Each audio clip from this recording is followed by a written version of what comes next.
and welcome to the premiere of Season 4 of the Obsolete Gamer Show. I am J.A. LaRock, and I am happy to be bringing you a brand new season of Obsolete Gamer Show.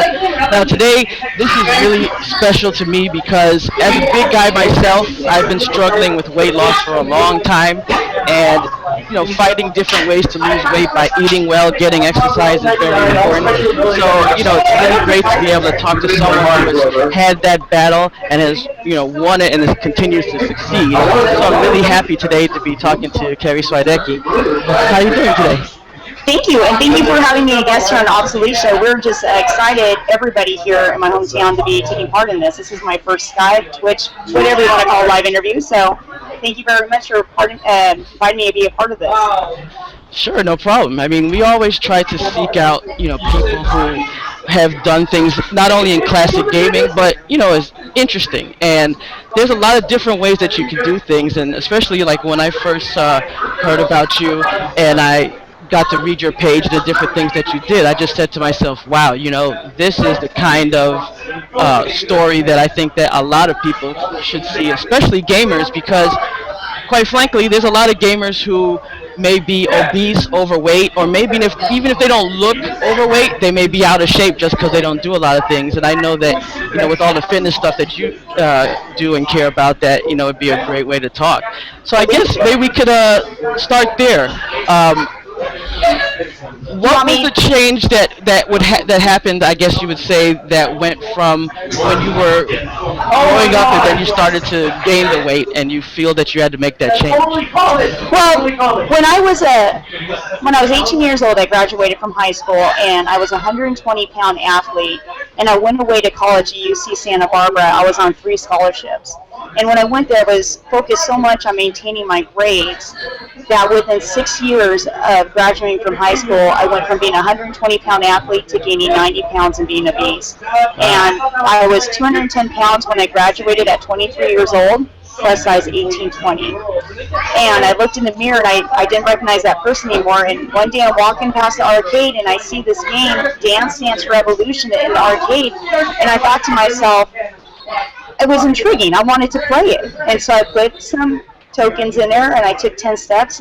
I thought nobody was watching me because I was too embarrassed to play it with people watching me because of my size. And I died after 10 steps, and someone shouted, "You suck." Oh, and man.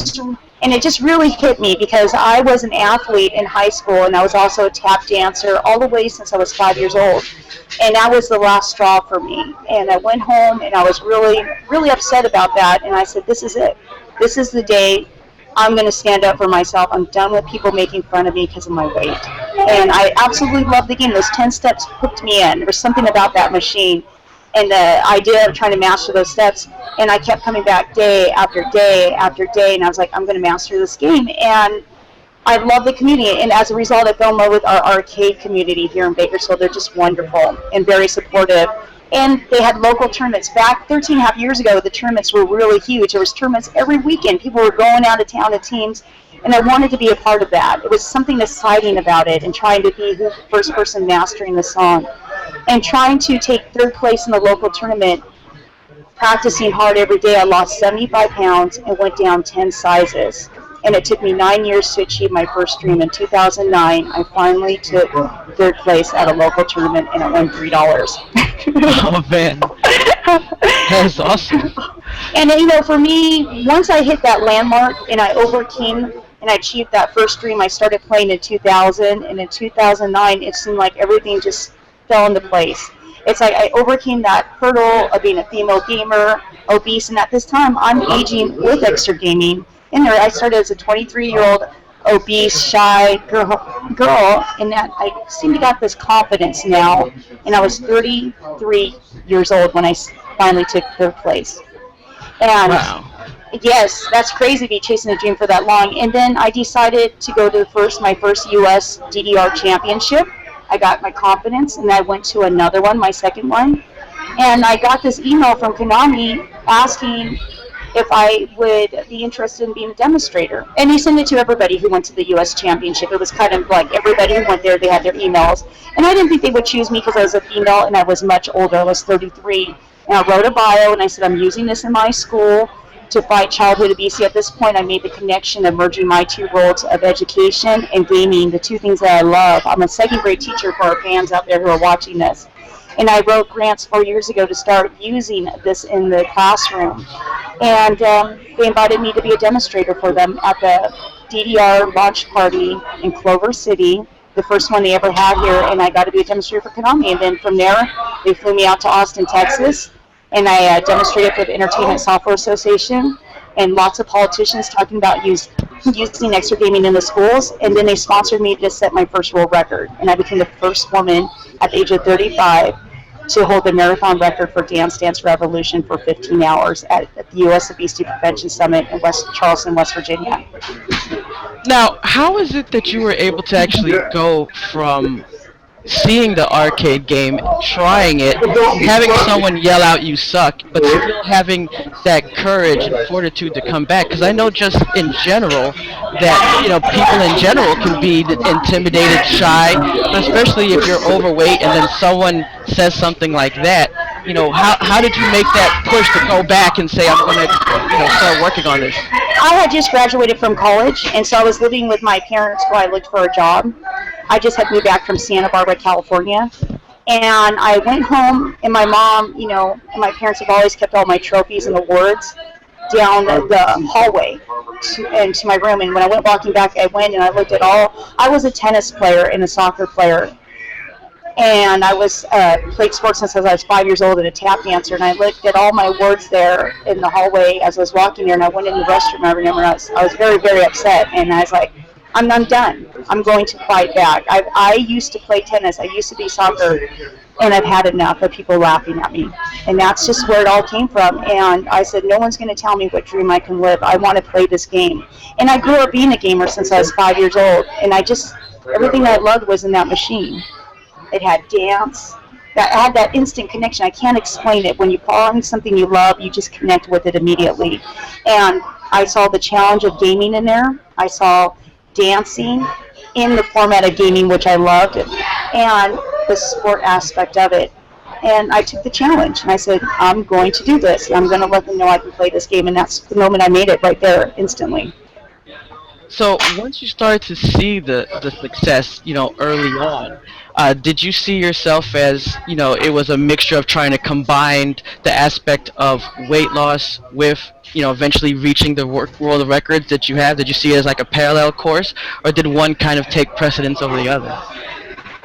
It was really weird. I never put the connection till about 4.5 years ago of it being fitness. Here I lost all this weight trying to play it, but I didn't see it as a tool to lose weight. I saw it still as leisure, a hobby of playing video games. It was just a bonus I saw that I was losing weight. Where I made the connection of using it in the schools is I noticed the kids weren't talking about after-school sports anymore. And we were hit really bad with the economy during the recession here in California. And they made a lot of cutbacks, and they were taking away the intramural sports at lunchtime. And parents didn't have money to put them in AYSO soccer or other various after-school programs. Kids weren't talking about that anymore, and I grew up playing all those things. Sports were a huge aspect of my life, my childhood. And I thought to myself, wait, but they sure were talking about video games, what video games they liked. And that's when it dawned across me. Everyone's like, you lost all this weight. How come you're not using it in the schools? And that's why I said I'm going to write a grant. This is the language of today. Video games, and I lost all this weight playing it. We're going to get it in the school systems, and that's when I made it a personal mission to do it. And I wrote 4 grants that I could do as an individual teacher. I started in my classroom. The kids loved it. The parents were coming back to me the next day and said, my kids love playing Dance Dance Revolution. They're going home and they're talking about it, and I knew I did the right thing. And I wrote more grants, and I got the Wii because the kids started talking about motion sensing dance games. And I'm like, motion sensing dance games? I'm from the arcade. No one plays motion sensing dance games. No way. But the minute I got it in my classroom, it changed my world. And I was like, I have to be a part of this. And that's when I decided to break the Dance Central 2 world record using Xbox 360. I did it for 2 years in my classroom. Administration loved it, and they invited me to start a presidential fitness program last year with the after-school program. I worked with 100 second through 6th grade students, and we are using exclusively Just Dance. Last year was Just Dance 4. This year is Just Dance 2014, and the kids love it. The parents love it too. This year, we've taken it up a notch. I've been piloting a program during the school time day with second grade, 100 second grade students doing a presidential fitness program. The kids absolutely love it. They're working on earning their certificates and various awards that we have for them. Ubisoft has been a huge supporter. They've donated prizes for the kids when they complete the program in the past, and I'm hoping they'll do the same this year. And now in March, I'm taking it up a notch, and I talked about how intramural sports, which is lunchtime programs for the kids to play structured sports, it's kind of been gone due to the economy. I am going to work on bringing Just Dance at lunchtime so the kids can play it at lunchtime as well. And that's what I'm hoping to get started by March. Awesome. I think that's really great because, like you said, there's a lot of children who I know that I'm 37 as well. So it's like growing up. It's like I was able to go out and go to the park. I was able to go all around my neighborhood and travel, and it wasn't that big of a deal, right? And nowadays it's a mixture. Not only are some children just not thinking to do that, but also because of just fear of the differences in time, that people now are less likely to have their kids go too far from their house. That plus video games, computer, internet, everything else, kids are staying at home. So it's great that you can have these games that kids can play, and they can lose weight, have fun all at the same time, so they get used to that fitness that you were talking about. Absolutely, and that's the one reason that I love this. I grew up, like you and I, we grew up playing sports in the school. But traditional sports, once you graduate from high school, and this is the problem that I ran into, it's team sports. And so you don't always have access to that once you graduate from high school because there isn't adult programs to play. I didn't have a tennis partner. I didn't have a soccer team to be a part of. So I didn't learn a skill that I could continue to do unless I was going to be on a college team or professional.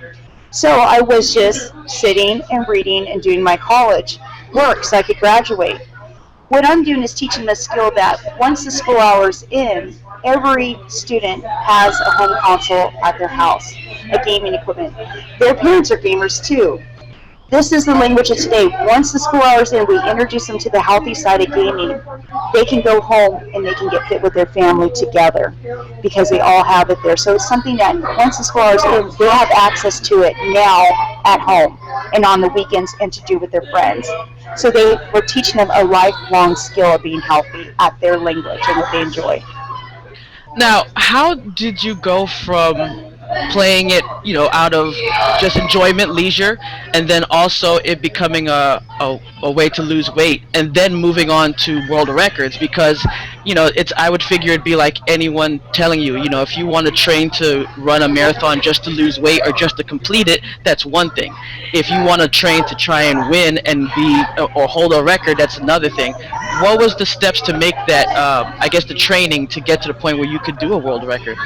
Well, I was losing weight as I was trying to get good at the game. So that just came along with it, and that was a bonus, I like to say, but something that changed my life because I learned to appreciate things around me. What made me decide to break a world record was I saw how much my children loved using Dance Revolution and Just Dance in my classroom, that I thought, here, I've been playing all these years at this point, 9 years. I never made the connection. If I could just educate other educators, other parents, outside of my classroom, outside of my school, then other educators would make the connection and that they could see that this is something that we can use that besides traditional sports in the schools. So that's when I decided to set a world record. I wanted to set a world record to make a public statement and to bring awareness that this is something that we need to use, because even I had not made a connection for all those years that it was making me healthy. And the reason I chose to do the endurance marathon record because I wanted to show that it could give you incredible strength and endurance and make you fit. And that's why I chose the marathon world record. And I absolutely love it. And in the process, I found my passion of gaming. High scores are great, but I enjoy the endurance base. So I absolutely love doing it too, but I do it to make a public statement, and that's why I do world records. When I set my first world record in 2011, in July of 2011 in Charleston, West Virginia, at the U.S. Obesity Prevention Summit, it was really a very important world record for me because Konami sponsored me, and I love the game. That's where I lost the majority of my weight. But they sponsored to have a Guinness adjudicator there. And I had such a wonderful experience with Guinness there. They did such a nice job, and they were just so down to earth that it hooked me in, and I saw that I could be a part of Guinness would be my platform that I'd use to make my statement for a long time to come, because it was just so enjoyable. So was there a point where, like when you were starting to practice to eventually get to where you were going to do a world record, did you think to yourself, I don't think I'm really going to be able to do this, or were you always confident that, I was going to reach these records? I never know if I'm going to, I train, I work very hard at what I do, and I don't like to give up, and I keep pushing and pushing and pushing. And I think that when you're going into these type of world records that are endurance-based, it's all mental. Your body's going to give out at some point. Let's be honest, it does, and it gets pretty crazy around here with our world records. But I have a great support system, and they keep me going. But after that, you have to have, what keeps you going is mental strength. And so you got to walk into these world records knowing that you are ready, you've done the best that you can to train for it. And also, you have to, for me, when I want to give up, like this last time, I had some experiences of pain that I never had before in my training, because I went way beyond what I had trained for, what I was capable for at that point, but I just went ahead and went for it. A lot of my parents and their children came out, and I looked at the kids looking at me when they saw me in pain, and I said, I knew at that moment I was going to push through to the bitter end, because they came out here and they gave up their personal time to support what I believe in getting extra gaming in schools to fight childhood obesity, that it kept me going and you have to believe in what you're doing, and that also is one of the key components. It isn't about setting just a world record, you have to believe in what you're doing and prepare yourself. Oh, definitely. And how would you say was the reaction like afterwards? I mean, I know that the people there supporting you and the people that knew what you were doing, they were supportive and they were happy. But once it actually got out and, people started to read about the articles in the press and the different things that showed up on the news, like what was the feedback and the connection to other communities that you dealt with? It's overwhelming and wonderful. It's I always tell people I won long before I set my first world record. I won when I got my life back.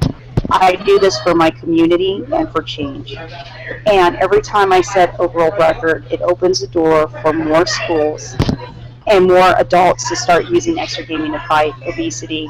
I see every day the impact my actions have every day. I see it at my school site. It's very interactive with me directly. I see it because people come up to me, the kids, teachers come up to me at trainings that we have, and they say, I never thought about using this, but I saw you on the news and I heard your story, and now I went and got a Wii for my classroom, and now I'm going to use it for PE a couple times a week. It's opened the door for me to run a presidential fitness program where it just started small in my classroom with 30 kids, and now we've got 3 of them that we're running this year. The 3rd one will start up in March for at lunchtime. And I see the shift in the dialogue. Now, that's in the school. When I go in my community, my local community, we have 3 local news stations here, have been wonderful in airing it before I do a world record attempt and after, and also I do charity work with the Children's Miracle Network, and I do marathons for them too, and they always publicize them. And because they support me in that media way, when I go shopping at stores, people come up to me and they'll say, are you the lady on the news who holds the world records? And one lady has lost 20 pounds. She said, I've now started using weed in my personal fitness regime. I bought Dance Central, Hip Hop, the Just Dance one. I've used them all. And me and my daughter are getting fit together, and I've lost 20 pounds. I've had another lady tell me she's lost 5 or 10. Nice. And that's just at a local level, people coming up to me from my news, carrying my story and getting it out there in my community. On social media, I have people writing me from around the world, asking PE teachers, asking for advice on how they can organize it and set up. And I've had parents who have contacted me and asked me if I will call their schools so that they will get extra gaming in their schools because their son or daughter are gamers and they're not connecting with the traditional sports, and they want them to get moving, but they sure love gaming and they would love to have that in there. So I've seen it in the schools, I've seen it on the social media. People contact me every day in different forms, and I've seen it in my local level adults and people who recognize me and tell me that my story has inspired them to try new ways and it's actually worked. So I see it very directly. It's very, and that's what, every time I always say after I do a world record, this is the last one. I don't think I can do it again. But then it's overwhelming to get the response, and I realize that people want change.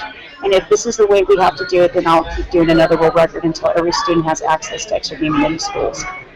And you're training right now to do another competition, is that correct? We got something coming up. Yeah, everyone needs to follow me on Twitter. We'll keep you posted as it gets closer and closer. You don't want to miss out. We got some really surprises coming up. The one that I will mention right now is March 8th. We're going to start live streaming. One of the things on Twitter, people have asked me that they want to be a part of this, and that if they wanted to know if I would live stream so that they can dance with me and be a part of the world record experience. So we're going to allow people to start doing that. And starting March 8th, we're going to have our first 1 hour live stream so people can train with me. And in April, I'm going to be doing another marathon, 12-hour marathon with the Children's Miracle Network. Stay tuned. There's going to be some special news with that one. And then we got the Gamers Education Conference here in Bakersfield, California at the university, where we'll be doing something there. And then in the summer of 2014 is something very special. So a lot of things going on. Wow, busy. That's and great. I work full-time running 3 presidential fitness programs. Oh, man. Tell us about that, because I did get to see a little bit about the presidential fitness program, but I didn't get to read that much into it. So for people that don't know, can you tell us a little bit about that? Sure. What we're doing with the after-school program, which this is my second year running with them, we do it for a 3-month period. So we're starting up February 24th, and we're going to go till the end of the school year. For this school year, I work with 2nd through 6th grade students. There's 100 of them. And what we do twice a week, from Tuesdays to Thursday, we have for 2 hours. And I dance with them the whole time because I believe that I should role model for them, and plus I enjoy it. So I bring my gear and we just dance for 2 hours together. But the kids don't stay with me. We have them divided into 4 groups. So half an hour, half an hour, half an hour, and half an hour. And then throughout the week, their teachers for the after-school program are doing other fitness things with them. So they'll work with me twice a week, and then at the end of the program, if they've completed so many hours, and we'll set that, then they'll earn their certificate, Presidential Fitness Program certificate. And last year, Ubisoft donated just dance classes for all the students for completing the program. We'll have to see what we get this year. Very cool. And then we're doing that also with the 2nd graders as well. As far as just day-to-day, I know that there are people that have lost weight, different means, whether it's, exercise, diet, combination of both. What would you tell people who have had, the weight gain or the period where they get to the plateau? Because I know that that's something that I struggled with. At one time I was over 500 pounds. And you look great. You're doing a great job. Yeah, but the thing is that, you will always get to the point where all of a sudden what you were doing before, even if you changed it up, freezes. So, what do you tell people who are, still losing weight but struggling and feeling that plateau and not sure how to maintain every day to continue moving forward? Well, I wanted to say I'm not a nutritionist or personal trainer, so please don't hold me accountable. But I'm going to say what works for me. And what I found, I have experienced that as well. And in my journey that I've been on for the last 13 years, is that you have to change things up a little bit. I have my core, what I do, which happens to be extra gaming, but I throw some other things in there as well. I go running twice a week as well. You have to shake things up, I like to say. It's because your body becomes used to it. It's almost like you're just walking every day. That's what I have found. So I like to, there's a couple days a week that are my alternate days that I change up the routine. It's not consistent with the other days. And those are my days that I rotate and do different activities to shake things up. Now, as far as the differences in the games themselves, because, I've seen, I've played Dance Dance Revolution, I've seen and watched people play Just Dance. For people that don't know, what it would be the major differences between the two? Because, it is dancing, but Dance Dance Revolution is more like specific steps, where Just Dance would say maybe more of the motion together. Yeah, okay. I like to say I'm pretty lucky because I've been around doing this for so long that I've kind of seen the technology change with extra gaming over the last 13 and a half years. Dance Dance Revolution is a pad that's set. And I don't play at home, I play arcade, so everything that I say here is based off the arcade machine. and it's got 4 arrows, and that you have to coordinate with it going up and down the arrows to the rhythm in the music. So you're kind of just in that area, and some people like to freestyle break dance. I don't do that. I'm just going for more perfect attack with this accuracy. And you move to the arrows and the rhythm. Dance games have evolved over time because the technology has changed. So now we have motion sensing dance games. We have the Wii, and we have the Kinect, and I think PS has a motion capture thing too. I don't have a PS and yet, and so but the Kinect is and the Wii are incredible full body workout because you don't have to with the Xbox 360 and Kinect. You don't have to hold on to anything. It's the choreography. It's real choreography you see on MTV or anywhere else. It's music that you can relate to on the radio, which I love because I like to karaoke to it as I dance, and the kids love that. And it's an incredible workout because you're getting your whole body is moving, literally.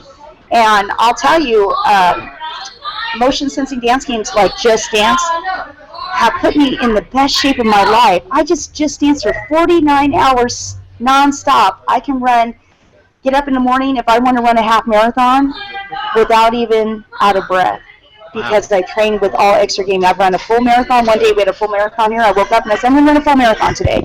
I ran a full marathon and I was fine. And that's because motion sensing dance games really is incredible full body work. You're jumping up and down, you're dancing.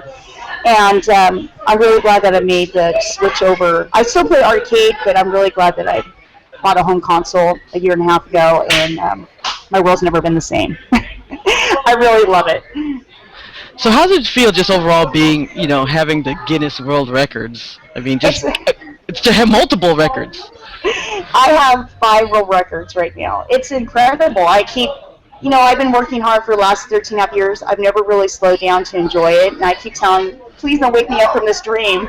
I keep like I'm in a dream state. It's unbelievable. In my mind, it feels like yesterday when I was 210 pounds. And it's a dream come true. It's the greatest moment in my life. And for me, it's an honor to represent extra gaming, the healthy side of gaming, because it's personally changed my life. And I enjoy giving back to my community and helping others fight obesity. I think that's the best part right there, is that I get to help others. Obesity has been one of the hardest things for me to fight. I've been fighting my weight since I was 18 years old, and I'm 37. It's half my life I've been battling it, and I know how hard it is to slip and go up and down and back and forth, and like you say, plateau, and things aren't going anywhere. I've been through it all. And so for me, being this Guinness World Record and being featured, I enjoy hearing from people and talking to them and helping them and using video games, and I love it. And I hope to be around inspiring people for a while. As you found out on Valentine's Day, Twin Galaxy put me on a gaming card. Yes, very nice. Very nice, and that was very unexpected because I've never set a world record with them, but it was an honor to know that the gaming community is accepting me in all aspects of the gaming community, whether it's Guinness, my local community, and now Twin Galaxy. So I feel like there's a lot of work to do in extra gaming and fighting childhood obesity and adult obesity, but it's just begun, and I think more people are becoming open with it. So it's an honor, and this is the greatest moment in my life. Now, people may not know this, or maybe they do, but you've been gaming all your life, so it wasn't just a matter of once you came to see play the Dance Dance Revolution games. You started all the way back with the Atari 2600s, which that was one of my first gaming systems as well. So can you tell us a little bit about that, like when you first got into gaming, even at that young age? My mom and dad, I'm really grateful for them. They exposed us to everything at a young age, and they wanted us to have exposure. They worked hard for their money, and at 5 years old, started playing Atari 2600, and I just loved it. I love the idea of mastering the games, and my favorite is that little round handle. I love the Circus Atari. That was my favorite, and I'd sit there just, how many balloons can I pop and get them out there? And I love Kaboom, and just becoming obsessed with that. But I gamed with that, and I watched it grow into the Nintendo, and I love Nintendo. And Toys R Us you go walking down that aisle, and you could see all the boxes with the artwork. To me, that's art, seeing all the graphic artwork. And it was just an experience. Me and my brother would came to play tag. In fact, I brought today. I don't know if you can. I'll hold it up. My favorite book from my childhood. Awesome. And this here, I don't know if you had this one growing up.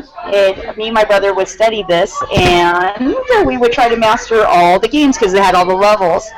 And this is my favorite game. We live by this. What game can we master? And then if we didn't have a game in there, well, Mom, we need to go to Toys R Us and we need to get that game so we can play the different levels that we have in here. But I love Atari. My sister has the collection at her house. We still have every single game. We have over 100 games. Wow. And then all the original systems, all the original handles, it still works. I'm going to go over there occasionally and play with her. And Plaque Attack with the toothpaste going up there shooting all the cavities away. And then we had an Adventure. Did you ever play Adventure? Yes. And Plaque Attack. Oh my God. When you said that, I was like, oh my goodness, I remember that game. And with a dragon and trying to get the keys and go through all the castles. And then we had a Nintendo, but that's where I really stepped up the game. And I was such a hardcore gamer, and I could take a game and figure out all the cheats and nothing flat. Remember the Game Genie? Oh my gosh, and yes, yeah. And we go through all the levels, and all the kids would come over there all the time. My brother, I want to play your sister. I'm going to beat her today. And so we'd have all the neighborhood kids come over with their bicycles, wanting to play me. So my mom my brother had the larger room, put a couch in there, and they would line up at the door down the hallway to play me. And it was really hilarious. And so that was really fun, too. And my favorite game, of course, is Bubble Bobble. But my other favorite game, like anybody else, is Zelda. Oh, beautiful. I brought some of my games. Kid Icarus. And this one I got to stay away from, Tetris. I love this game. And we have the original Game Boy for that as well, which is addicting. Today it reminds me of apps. That's what it reminds me of, on there, the Candy Crush. It's like moving the Tetris is around. Ugh. And then we went on the weekends. I was on the bowling league. I played bowling, and we went and I played pinball. I'd roll my turn, and in between my turn to bowl on the league, I would play classic pinball, and I love pinball, and I grew up playing it all the way through high school. Going on dates, I said, let's just go to the arcade. They play Mortal Kombat, I play my pinball. And I just love that. Swamp Thing's one of my favorite. And we went every weekend. We went to the pizza shops, and we eat the slice of pizza, and every pizza parlor here in Bakersfield had huge classic arcade games.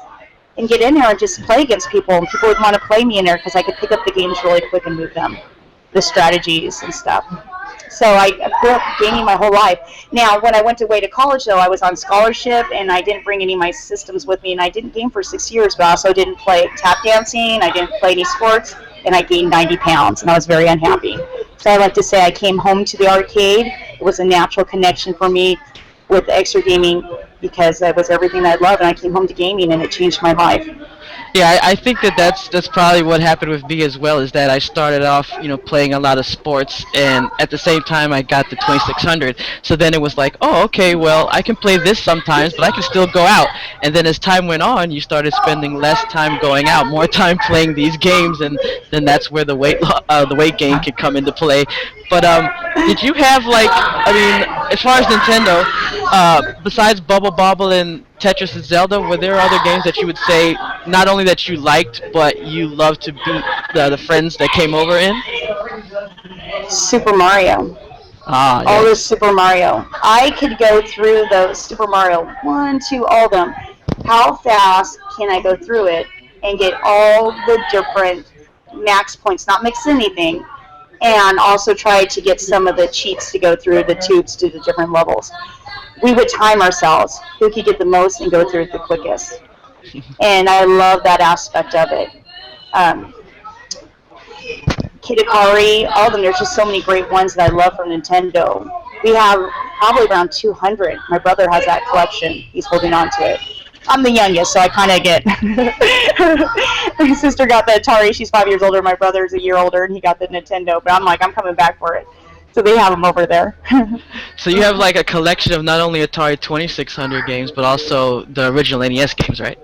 Yes, and also I'm going back and recollecting. I'm trying to get all the Nintendos in their original mint condition boxes because I love the artwork on them. And I love to try to get Atari, but I know that's going to be hard to get. There's something about that, the artwork on there to me, that's what attracted me to the game. And we all went to those boxes and we're all like, what game has the coolest graphics? And I want those boxes. And I brought some of those with me today to show you because I've already started collecting them. And when I find them, and the gaming stores call me when they get them in, when people trade them in, and I come and buy them right away. I majored in college in art history, so I love art. And to me, this is my art, is the gaming boxes. So I'll show you some of those. Was it hard to like find, especially mint condition? Just with back in the day, people probably weren't thinking that I'm going to try and save this. It's hard. It's not easy. I got pretty lucky right off the bat. I got a Donkey Kong one too. I have so far I have 25 of them, but I haven't been looking really hard lately. Nice. Yeah, and I've got Keyword. And they're in perfect condition. The games work, all the manuals there. And I'm going around and I'm collecting them all. That's my goal, because for me, one of the attractions to gaming as a kid was those boxes. So this is very special for me. So I'm like, I got to have them all. So I'm going to try. I know that when you were saying, and also in your gamer profile on the website, when you're talking about Toys R Us, it kind of reminded me it's like window shopping within a store, because like you said, you had to go and you had to grab the tickets, and they usually had the games or the systems behind the glass, so you had to grab the ticket and take it up to the front, and then they get you the game. And the worst part would be if you really wanted that game, and when you went there and you were looking for the ticket and it wasn't there. I didn't know till later on that sometimes people would take the tickets and hide them in other ones, but it's just, that kind of experience, like no one would have that right now when they look for a game. You don't have that experience now. That is something that is our generation, and it was double aisle. You go down like this, and you're like a little kid, 8 years old. It looks huge to you, and you're looking up at all the different games, and you see the graphics, again, the boxes. And you're like, I want that game, and then you pull the ticket, and then at the very end was Sega. Sega had like a little aisle down there, but it was mainly Nintendo, and you just don't get that experience anymore. You don't get that experience. Now, as far as like games today, I mean, I know like a lot of games, they've gotten a lot advanced, but then at the same time there's violence and different things that may not be appropriate for children. Like, what would you say as far as that you would say are the good type of games, besides just ones that could be for fitness, but just for leisure as well, that you would say is good for kids? It's hard for me to answer that, tell you honest truth, because I'm so dedicated to extra gaming. I buy a lot of games. I buy the new releases when they come out. I have probably 40 games in the last 2 years I bought, like Assassin's Creed, BioShock, Minecraft. I still haven't unwrapped them because I know myself. They're in my room, and I have them in my gaming room and my music room and DVD. I'm a huge music fan and DVD collector, movie fan freak.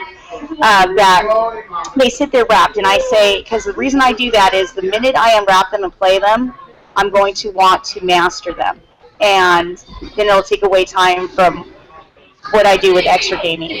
So they're there for when I retire. So I'm not a good person to ask what other games. I think for me, it's if you enjoy the game and you have a personal connection with the game, then that's good. But make sure you understand that it's fantasy and it's not realistic.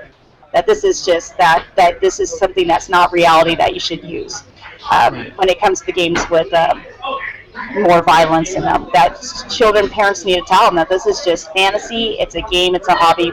But I personally do not play them. They're wrapped up, 40 games, and sealed up for my Xbox 360 for when I retire. That sounds like an awesome retirement, though. It's like, hey, look, I got all these games. You just walk into like your own arcade. I know. I really want to play them, but I know myself. I think you can tell that once I get into a game, it's hard for me to put them down. That it's best that they stay there until I've got my extra gaming bug out of me. So, speaking of mastering a game, I know that in your gamer profile you talked about Bubble Bobble being that game that you mastered and reached the 100th level. How did you first, come to, see that game and just say, hey, this is my game that I want to master and take all the way? Again, I just picked it because I thought it was a cute cover as a kid. I was only 10 years old. And then I just started playing it, and I could see that I could move up the levels. I was like, hey, that's pretty good. Well, we got to level 20, and my brother, hey, that's me, and we were bringing the friends over. And then I saw that I was capable of actually completing it. There was something about it and that if I worked this way and tweaked things a little bit, that I could actually make it to the end of this game. And I wanted to do it. I wanted to see if I could do it. And then I saw that if I started hitting the bubbles against the wall and doing all these other combos, that I could get more points as well. So that's what happened. And I guess it's kind of like with DDR, the better I got at it, I saw that I could actually probably take third place. Well, it's the same thing as this as a child. I saw that I could move up those levels, and so that's where I decided to go for it and try to complete it. And I did it at my aunt's house. She was babysitting us. My mom would never let me stay up that night. And she went to sleep, and me and my brother were spending the night there with my cousins, and we dared each other. And I stayed up all night long, and I completed the game as a 10-year-old till like 3 or 4 in the morning. Wow. I mean, I always liked that game in the arcade and also playing it on SNES. I just like the idea of, trapping your enemies in a bubble. And, of course, like seeing all the different foods and candies and stuff. Exactly. It's colorful. It's fun. The music is like, it gets in your brain. You want to see what's going to come next. Yeah, the next prize. And that's what keeps you going. And then it was so simple and that it gave you that hope that you could actually complete it. It wasn't too complex. Now, I know that you also said, growing up that you went to a lot of arcades and that your family would go out for pizza and stuff, and that you also, liked the pinball machine game Swamp Thing. Was there, like, arcade games that, like when you walked into that arcade that you just immediately ran to, or was it more like, hey, whatever is there, I'm playing it? I love the Super Mario Brother one, and I love the Star Wars one. Ah, yes.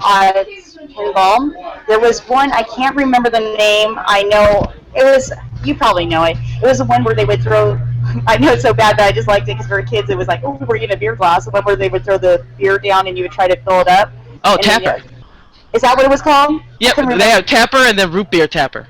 Yeah, yes, I love that one, and only one arcade had that in Bakersfield, and it was on the east side where I live, and I was like, can we go to that pizza place? And then I love I love Pac-Man, but the one that goes really quick, the Miss Pac-Man, that goes on super speed, and I love Moon Patrol. Ah, Moon Patrol, great game. Yeah, Moon Patrol, and I love Pac-Man, I can play that for hours. But I also love Frogger, the one that's flat, the one that is the table glass.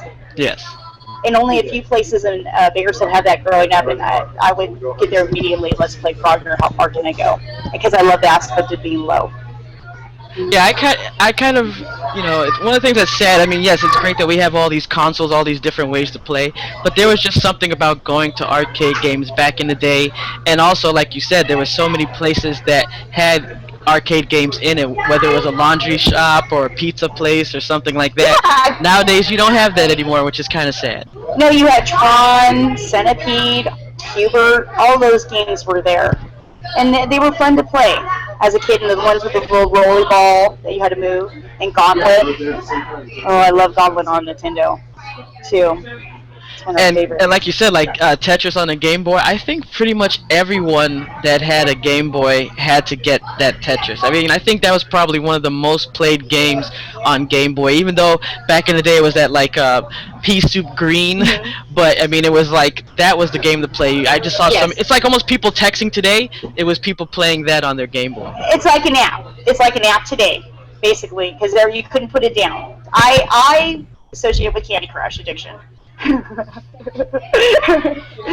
Obviously, I need to delete that app. So, when you play like the games, especially where you can choose the tracks, was there like particular songs or a type of music that you liked overall, or was it really whatever came with the game?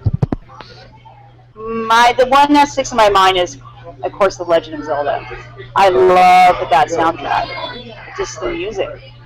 Walking around, shooting things, trying to go to the wizards and get in there.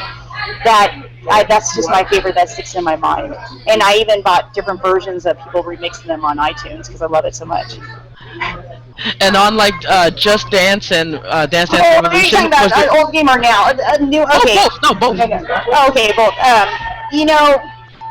I have my favorites, and I get Dance Dance Revolution for a while. It used to put out a new arcade version almost like once a year. It was an event. Everyone would line up. You would wait in line for 2 hours to play one song.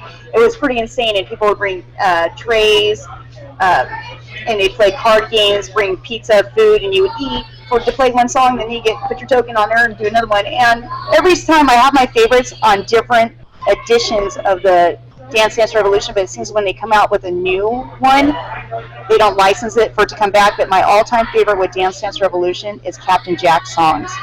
I love Captain Jack's songs. Um, he had the best. And then with Just Dance, on Just Dance 4, Bunny Beats with the little rabbit dancing. That is my all-time favorite. Love it, love it, love it. Now on Just Dance 2014, they're more of popular songs on there. So I love Flash Dance, Ghostbusters, and Mama, the ABBA song. Those are my favorite because I like those songs. I grew up with vinyl. My mom had all the ABBA vinyls. We play 8 tracks at home, so those are what I grew up singing to. Excellent, awesome. I mean, I just think it's just great because I think a lot of times that gamers in general may we always kind of get a bad rap just because of either people think that we're either nerds, shut-ins, fat, skinny, or whatever, and it doesn't have to be any of that. You go out and you can play a game, but you can still do everything else. I play games, I am in school, I work, I do Obsolete Gamer. You do, all the things that you do as far as working out, school, teacher, mom, everything. I'm a second grade teacher. I mean, and then but I bring my hobby to my school. Yeah. I share it with my community, and I own it. I tell everybody I'm going to go get my Just Dance on. I'm going to go get my geek on. Whatever. This is what I do. And even, and I'm a hardcore run Disney person too, and I run half marathons at Disneyland, and I dress up in full costume when I run. So I'm pretty. I don't know how much, but I own it. That's who I am. That's gotta be hard, running in costume. I run in full costume every time. Wow. Yeah. This last time I dressed up like Little Mermaid. Okay, so for anyone that doesn't know, where can they connect with you as far as social media, and there's also your website? Yes, you can follow me on Twitter, Carrie Swidecki, and the same thing with my website's CarrieSwidecki.com. I also have a Facebook page, which is Carrie Swidecki. You might want to get connected. We got some, starting in March, all the way till summer 2014, we have an event, pretty much an event happening every month as we get ready for the surprise, I'd like to say, for the surprise in summer 2014. Awesome. So I hope that everybody out there, has been able to understand that you can play games, you can be healthy, you can do all the things that you want to do. It's not like just because you play games you have to be one type of person. No. It's up to you to make that choice that hey, you want to do something, you're going to do it, whether it's world records, losing weight, whatever. For me, I want to just end it because I know we're getting ready to end. When you find something you love, never give up. It doesn't matter how long it takes to achieve it. It took me 13 and a half years to make it in the Guinness Book of World Records, and that was not my initial dream. It took me 13 and a half years to achieve that after being obese and losing 75 pounds and going down 10 sizes. And that I encourage anyone, when you work hard and you find something you love, never give up on your dreams. It will happen, and keep dreaming. Dreamers are wonderful. I dream every day, and I have more dreams, and I encourage people to never give up on them.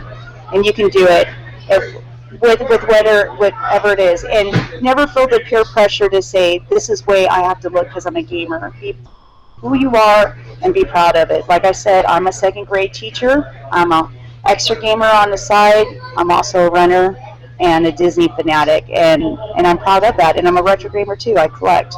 So that's who I am. Awesome. Well, I want to just say, thank you for coming on, and all the work that you've done, and also in promoting us when you were coming on and stuff like that. I mean, all the tweets and stuff that you sent out was great, and I really appreciate you coming on the show and talking to all of us about your experiences. Thank you for allowing me to be on here and share my message of fighting childhood abuse and youth and gaming. So thank you. And that's why I was out there pumping it, because you're the first person who's asked me to do an interview, and it's my honor. And I've always wanted to do this. So thank you for allowing me to be part of your show. Oh, well, definitely. And of course, we'd love to have you back anytime, especially like once you get through the secrets that we're going to, keep watch on, so we can be a part of it, or at least watch and see what happens. So we'd love to have you back anytime to talk about what's happened since then. Absolutely. All right, well, guys, thank you for tuning in. Whether you're watching this live or watching it later on our YouTube page, and of course, you can also catch all the replays of this show on ObsoleteGamer.com. You can find links on our social media, and we're also going to transfer this to podcast so that you can listen to it on the go. Because you may be out there running a marathon yourself, so you can listen to this for inspiration. But thank you guys. Well, thank you. Thanks for tuning in, and we'll be back very soon with another episode of the Obsolete Gamer Show. Until then, remember our motto: never stop gaming. You got it.